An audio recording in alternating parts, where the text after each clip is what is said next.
मेरे संग संग चलते हैं बाबा, मेरे संग संग चलते हैं बाबा, मेरे संग संग चलते हैं बाबा।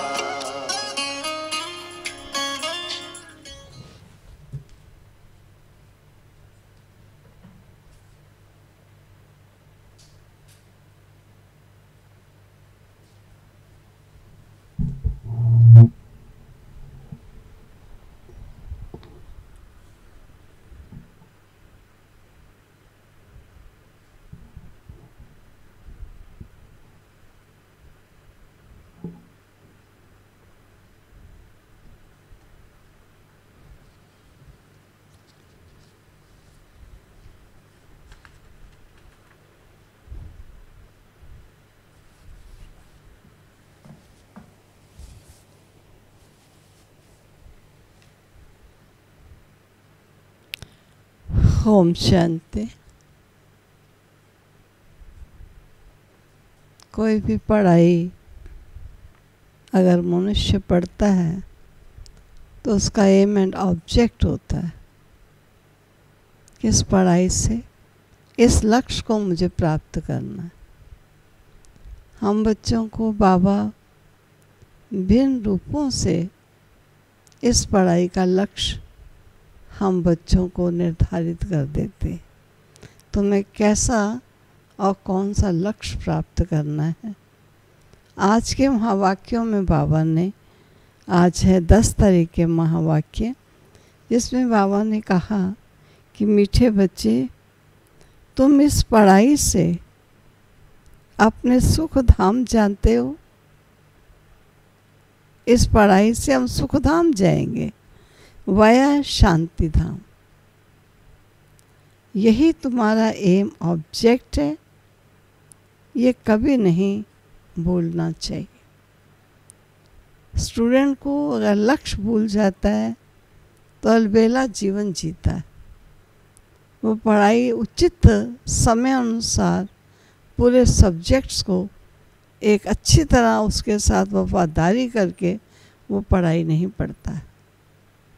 तो बाबा भी हम बच्चों को कहते हैं, कई बच्चे पढ़ते हैं लेकिन एम एंड ऑब्जेक्ट उनको विस्मृत हो जाता है। इसलिए बाबा समय प्रति समय हमें हमारा एम एंड ऑब्जेक्ट इस पढ़ाई का वो बताते हैं, ताकि वो हमारी स्मृति से आउट ना हो जाए। मुझे इस लक्ष्य से इस पद को प्राप्त करने के लिए पढ़ाई पढ़नी है। प्रश्न है, इस समय ड्रामा में टोटल नहीं। प्रश्न है, तुम बच्चे साक्षी होकर इस समय ड्रामा की कौन सी सीन देख रहे हो? कौन सी सीन विश्व ड्रामा में इस समय दिखाई देती है? उत्तर है, इस समय ड्रामा में टोटल दुख की सीन है। अगर किसी की सुख है तो है भी अल्पकाल कागविष्ठा के समान, बाकी दुख ही दुख है।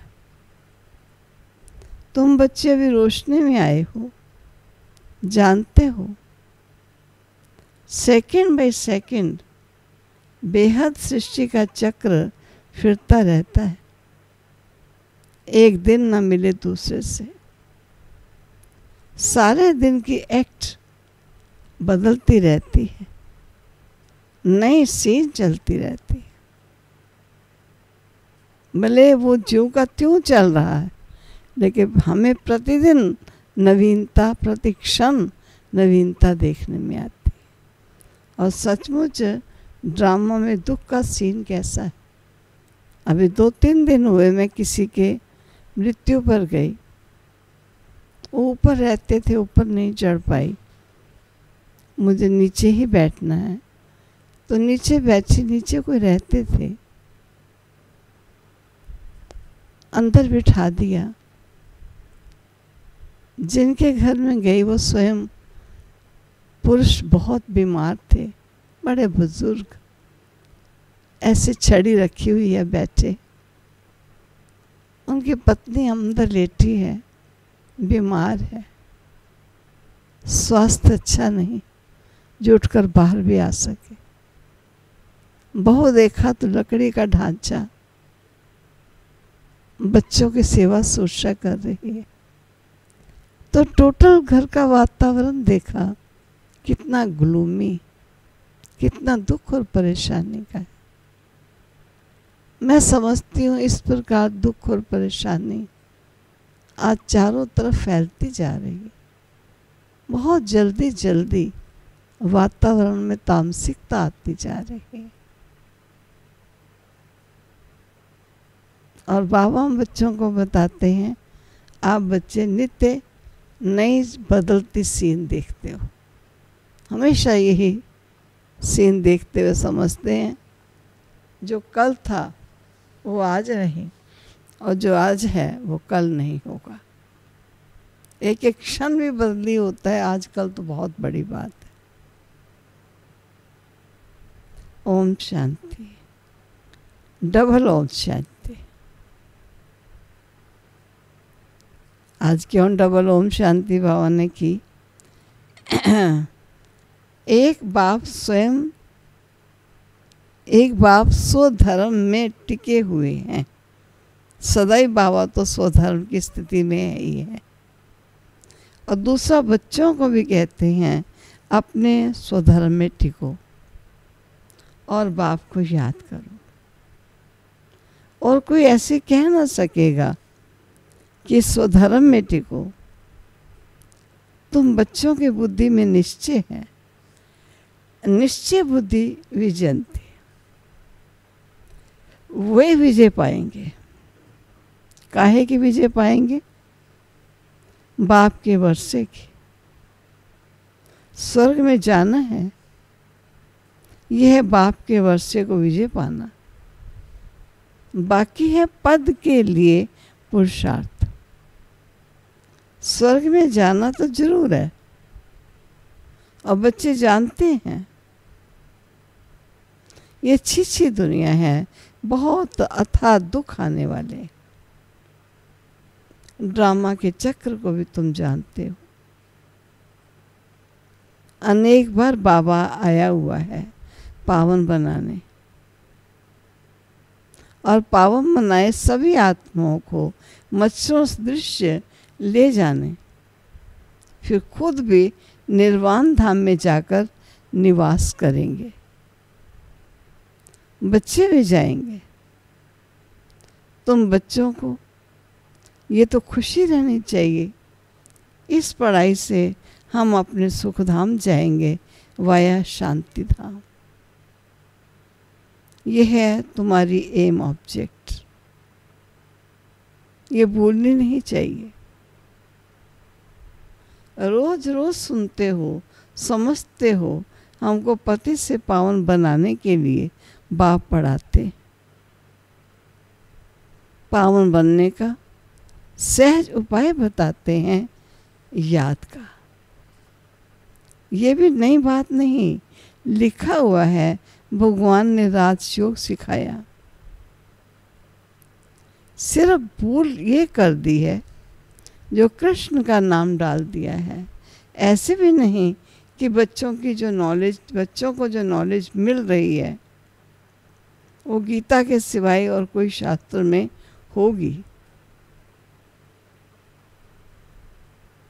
बच्चे जानते हैं कोई भी मनुष्य की महिमा है नहीं जैसे बाप की है।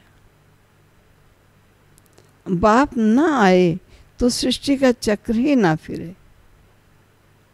दुख धाम से सुख धाम कैसे बने? सृष्टि का चक्र तो फिरना ही है, बाप को भी जरूर आना ही है। बाप आते हैं सबको ले जाने, फिर चक्र फिरता है।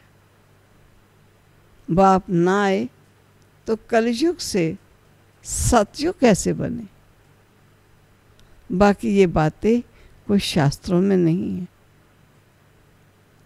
राजयोग है ही गीता में।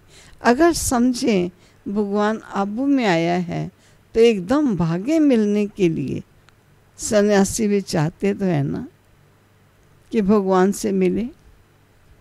पतित पावन को याद करते हैं वापस जाने के लिए। अभी तुम बच्चे पद्मा पदम भाग्यशाली बन रहे। वहाँ अथाह सुख होते हैं। नई दुनिया में जो देवी देवता धर्म था वे अभी नहीं है। बाप दैवी राज्य की स्थापना करते हैं। स्थापना ब्रह्मा द्वारा करते हैं। ये तो क्लियर है। तुम्हारी एम ऑब्जेक्ट ही ये है, इसमें संशय की बात ही नहीं। आगे चलकर समझ जाएंगे। राजधानी जरूर स्थापित होती है। आदि सनातन देवी देवता धर्म है।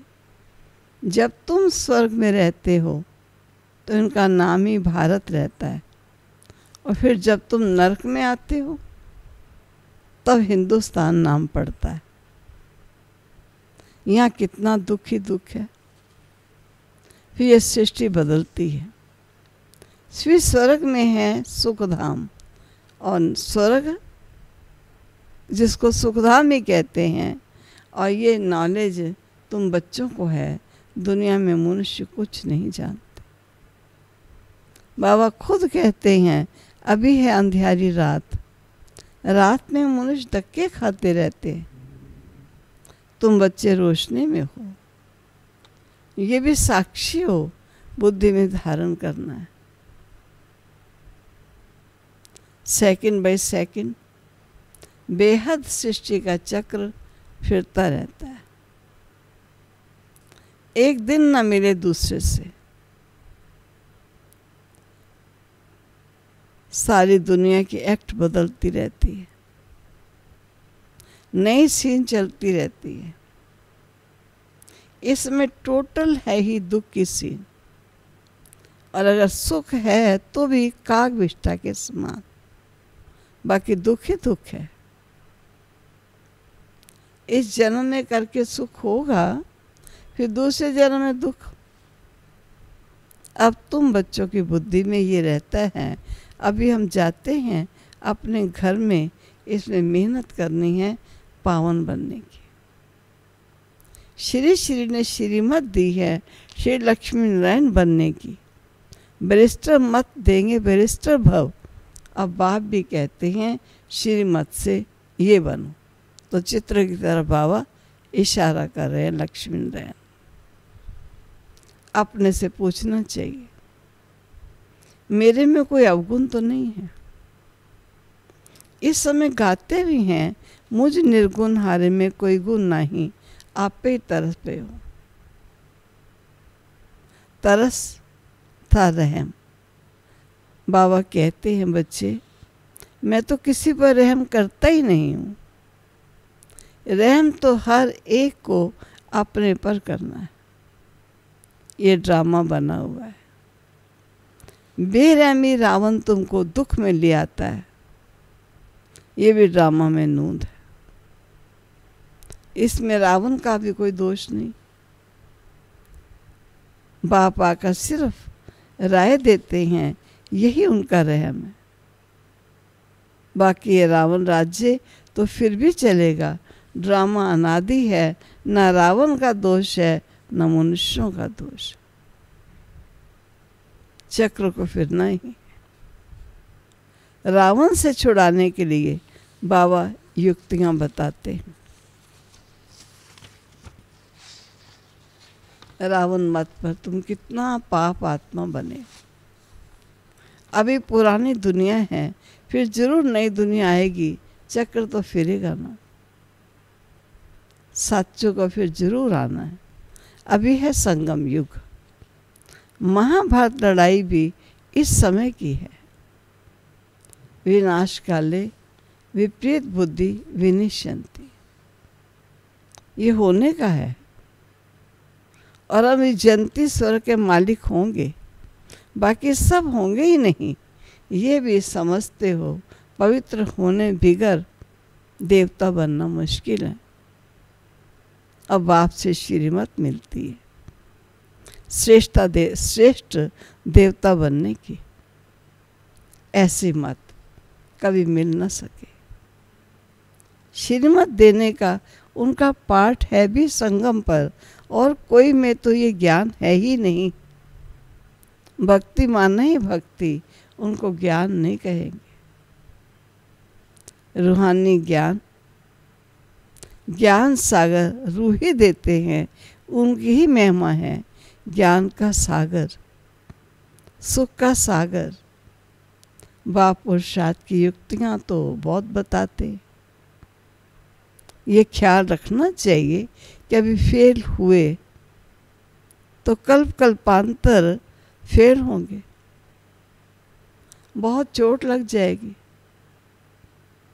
श्रीमत पर ना चलने से चोट लग जाती है। ब्राह्मणों का झाड़ बढ़ना भी जरूर है, इतना ही बढ़ेगा जितना देवताओं का झाड़ है।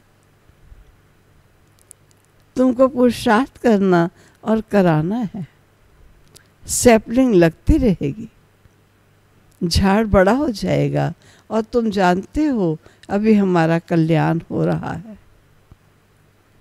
पतित दुनिया से पावन दुनिया में जाने का कल्याण होता है। तुम बच्चों की बुद्धि का ताला अभी खुला है। बाप बुद्धिवानों की बुद्धि है।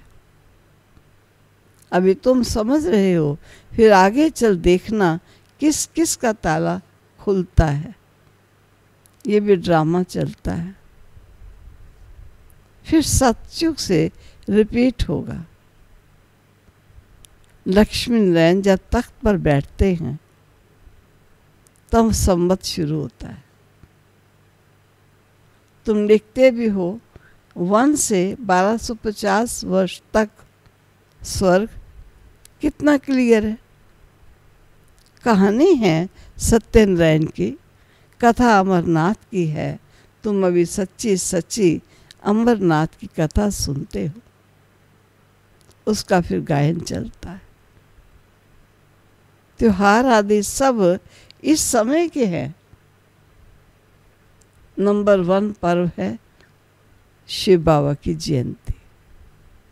कलयुग के बाद जरूर बाप को आना पड़ेगा दुनिया को चेंज करने के लिए। जब कलयुग का अंतिम चरण होगा, पुरुषोत्तम संगम युग में ही बाप को आना पड़ता है। चित्रों को कोई भी अच्छी रीति से देखे, कितना पूरा हिसाब बना हुआ है। तुमको ये खातरी है, जितना कल पहले पुरुषार्थ किया है उतना करेंगे जरूर। साक्षी हो, औरों को भी देखो, अपने पुरुषार्थ को भी जानते हो। तुम भी जानते हो, स्टूडेंट्स अपनी पढ़ाई को नहीं जानते होंगे। दिल खाएगी जरूर कि हम इस एम ऑब्जेक्ट में बहुत कच्चे, क्योंकि जानते सब है, फिर नापास हो जाते हैं। इम्तिहान के टाइम जो कच्चे होंगे उनकी दिल धड़कती रहेगी। तुम बच्चे भी साक्षात्कार करेंगे, परंतु नापास तो हो ही गए, कर क्या सकते हैं। स्कूल में नापास होते हैं तो संबंधी भी नाराज, टीचर भी नाराज होता है। कहेंगे हमारे स्कूल से कम पास हुए, तो समझा जाएगा टीचर इतना अच्छा नहीं, इसलिए कम पास हुए। बाबा भी जानते हैं सेंटर्स पर कौन कौन अच्छी टीचर है, कैसे पढ़ाती हैं, कौन कौन अच्छी रीति पढ़ा कर ले आती हैं, सब मालूम पड़ता है। बाबा कहते हैं बादलों को लाना है, छोटे बच्चों को ले आएंगे तो उनमें मोह रहेगा। अकेला निकल कर आना चाहिए तो बुद्धि में अच्छी रीति लगी रहे, बुद्धि भी अच्छी रीति लगी रहे। बच्चों को तो वहाँ भी देखते रहते हो, थोड़ा समय तो फ्री होकर निकल कर आकर पढ़ाई पढ़ो। कई ऐसे चलो हमारा कहना मान जाएंगे, नहीं ले जाओ भी बच्चों को, कोई ना कोई रख के जाओ जो बच्चों का ध्यान रखे। लेकिन जब वहाँ जाएंगे देखेंगे कुछ बच्चे आए हुए, अरे दीदी आपने हमको मना किया, ये देखो बच्चे आए हुए हैं। अपने बच्चे याद आए, अरे आप वो ले आए, अवज्ञा है ये। बाबा कहते हैं बच्चों को भी छोड़ के कुछ समय फ्री होकर शांत में आकर पढ़ाई पढ़ो। आपने आज्ञा मानी, ये भूल जाते। दूसरों को देखकर फिर अपने बच्चे याद आ जाते। बाप कहते हैं पुरानी दुनिया तो कब्रिस्तान होनी है। नया मकान बनाते हैं तो बुद्धि में रहते हैं ना, हमारा नया मकान बन रहा है। धंधा आदि तो करते रहते हैं, परंतु बुद्धि नए मकान की तरफ रहती है। चुप कर तो नहीं बैठ जाते। वह है हद की बात, ये है बेहद की बात। हर कार्य करते हुए स्मृति रहे कि अभी हम घर जाकर फिर अपनी राजधानी में आएंगे तो अपार खुशी रहेगी। बाबा कहते बच्चे अपने बच्चों आदि की संभाल भी करनी है, परंतु बुद्धि वहाँ लगी रहे। याद ना करने से फिर पवित्र नहीं बन सकोगे। याद से पवित्र, ज्ञान से कमाई। यहाँ तो सब हैं पतित। दो किनारे हैं। बाबा को खवैया कहते हैं, परंतु अर्थ नहीं समझते। तुम जानते हो, बाप उस किनारे ले जाते हैं। आत्मा जानती है हम अब बाप को याद कर बहुत नज़दीक जा रहे हैं। खवैया नाम ही अर्थ सहित रखा है। ये सब महिमा करते हैं, नैया मेरी पार लगाओ प्रभु। सतयुग में ऐसे कहेंगे क्या? कलयुग में ही पुकारते हैं। तुम बच्चे समझते हो, बेसमझ को तो यहाँ आना नहीं चाहिए। बाप की सख्त मना है। निश्चय नहीं तो कभी नहीं ले आना चाहिए। कुछ भी समझेंगे नहीं। पहले तो 7 रोज का कोर्स दो। कोई को तो 2 रोज में भी 3 लग जाता है। अच्छा लग गया फिर छोड़ेंगे थोड़ी। कहेंगे हम 7 रोज और भी सीखेंगे। तुम झट समझ जाओगे ये इस कुल का है। तेज बुद्धि जो होंगे वे कोई बात की परवाह नहीं करेंगे।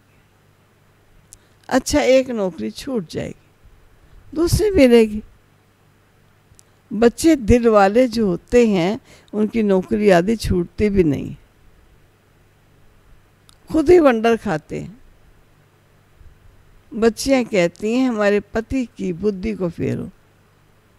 बाबा कहते हैं मुझे मत कहो, तुम योग बल में रह फिर बैठ ज्ञान समझाओ। बाबा थोड़ी बुद्धि को फेरेंगे, फिर तो सभी ऐसा धंधा करते रहेंगे। जो रस्म निकलती है उनको पकड़ लेते। कोई गुरु हैं और गुरु से किसको फायदा हुआ सुना तो बस उनके पीछे पड़ जाती है। नई आत्मा आती है तो उनकी महिमा तो निकलेगी ना। फिर बहुत फॉलोअर्स बन पड़ते। बस गुरु जी नई नई आत्मा भी परम धाम से आई है, उनका प्रभाव खूब है। बहुत लोग उनके पीछे भाग रहे हैं, दीवाने हो जाते हैं। बाबा ने क्या कहा? इसलिए इन सब बातों को देखना नहीं, तुमको देखना है अपने को कि हम कहाँ तक पढ़ते हैं। ये तो बाबा डिटेल में जैसे चिट चैट करते हैं, बाकी सिर्फ कह देना बाबा को याद करो, ये तो घर में भी रह कर सकते हैं।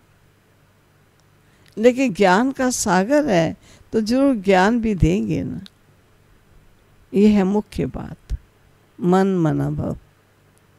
साथ में सृष्टि के आदि मध्यंत का राज भी समझाते हैं। चित्र भी तो इस समय बहुत अच्छे अच्छे निकलते हैं, उनका भी अर्थ बाप समझाते हैं। विष्णु की नाभि से ब्रह्मा को दिखाया है। त्रिमूर्ति भी है, फिर विष्णु की नाभि से ब्रह्मा, फिर क्या है? तो बाप बैठ समझाते हैं ये राइट है या रॉन्ग है। मनों में चित्र ढेर बनाए हैं, कोई के शास्त्रों में चक्र भी दिखाया है, परंतु कोई ने कितनी आयु लिख दी है, कोई ने कितनी आयु लिख दी। अनेक बातें हैं, शास्त्रों में हद की बातें लिख दी हैं। बाप बेहद की बातें समझाते हैं कि सारी दुनिया में रावण राज्य है, ये तुम्हारी बुद्धि में ज्ञान है। हम कैसे पतित बने, फिर पावन कैसे बनते हैं, पीछे फिर और धर्म आते हैं। अनेक वैरायटी है, एक ना मिले दूसरे से। एक जैसे फीचर्स वाले दो हो नहीं सकते। ये बना बनाया खेल है जो रिपीट होता रहता है। बाप समझाते हैं टाइम थोड़ा होता जाता है, अपनी जांच करो, हम कहाँ तक खुशी में रहते हैं। हमको कोई भी कर्म नहीं करना है, तूफान तो आएंगे। बाप समझाते हैं बच्चे अंतर्मुख होकर अपना चार्ट रखो, तो जो भूलें होती हैं उनका पश्चाताप कर सकोगे। ये जैसे योग बल से अपने को माफ करते हो। बाबा को क्षमा का या माफ नहीं करते।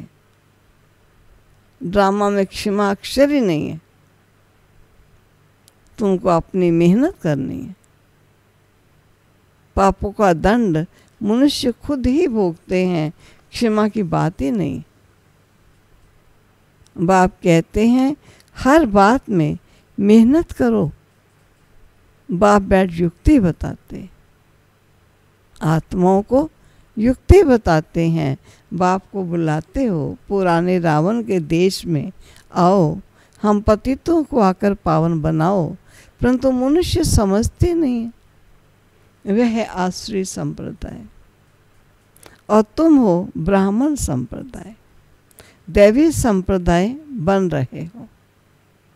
पुरुषार्थ भी बच्चे नंबरवार करते, फिर कह देते इनके तकदीर में इतना ही है। अपना टाइम वेस्ट करते हैं। जन्म जन्मांतर कल्प कल्पांतर ऊंचा पद पा नहीं सकेंगे, तो अपने को घाटा नहीं डालना चाहिए, क्योंकि अभी जमा होता है, फिर घाटे में चले जाते हो। रावण राज्य में कितना घाटा होता है। अच्छा, मीठे मीठे सिकिलते बच्चों प्रति माता पिता बाप दादा का याद प्यार और गुड मॉर्निंग। रूहानी बाप की रूहानी बच्चों को नमस्ते और रूहानी बच्चों की रूहानी बाप को नमस्ते। धारणा के लिए मुख्य सार। पहला, अंतर्मुखी बन अपनी जांच करनी। जो भी भूलें होती हैं उनका दिल से पश्चाताप कर योग बल से माफ करना है। योग बल से माफ करना है अपने को आपे ही, अपनी मेहनत करनी। दूसरा, बाप की जो राय मिलती है उस पर पूरा चलकर अपने ऊपर आप पे ही रहम करना है। साक्षी हो, अपने व दूसरों के पुरुषार्थ को देखना है, कभी भी अपने आप को घाटा नहीं डालना है। वरदान, निरंतर याद द्वारा अविनाशी कमाई जमा करने वाले सर्व खजानों के अधिकारी भव।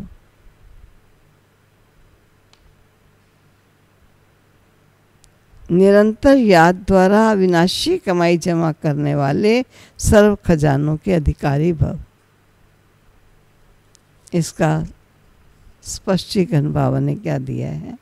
निरंतर याद द्वारा हर कदम में कमाई जमा करते रहो तो सुख, शांति, आनंद, प्रेम, इन सब खजानों के अधिकार का अनुभव करते रहोगे।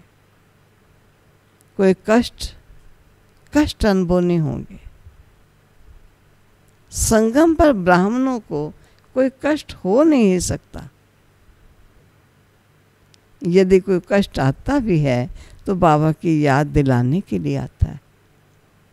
जैसे गुलाब के पुष्प के साथ कांटा उनके बचाव का साधन होता है, वैसे ये तकलीफ़ें और ही बाप की याद दिलाने के निमित्त बनती हैं। स्लोगन: परमात्म श्रीमत के आधार पर, परमात्म श्रीमत के आधार पर कर्म रूपी बीज को शुभ संकल्पों का जल मिलता रहे। कर्म रूपी बीज को शुभ संकल्पों का जल मिलता रहे तो बीज शक्तिशाली बन जाएगा। तो बीज शक्तिशाली बन जाएगा। ये थे मेरे मीठे प्यारे बाबा के मधुर महावाक्य, जो हम सबको देव पद प्राप्त कराने के योग्य हैं और एक एक बाबा की श्रीमत धारण करने योग्य है, जो हमें उच्च पद की, सदा सुख शांति की, जीवन जीने की श्रेष्ठ प्राप्तियां प्राप्त होती। चलो प्यारे बाबा पास चलते।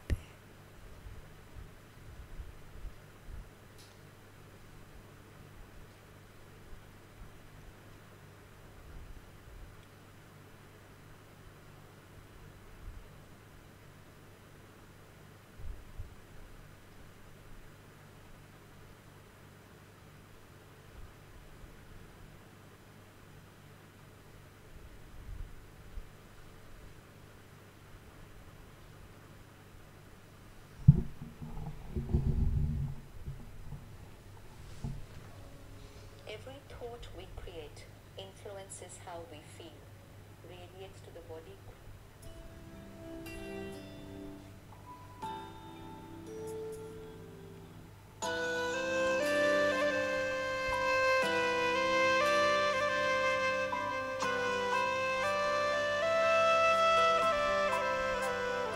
आए अनुभव करे, आत्मदर्शन करे, अपने पांचों स्वरूपों का चिंतन करे। आए अनुभव करे, आत्मदर्शन करे, अपने पांचों स्वरूपों का चिंतन करे। अपने पांचों स्वरूपों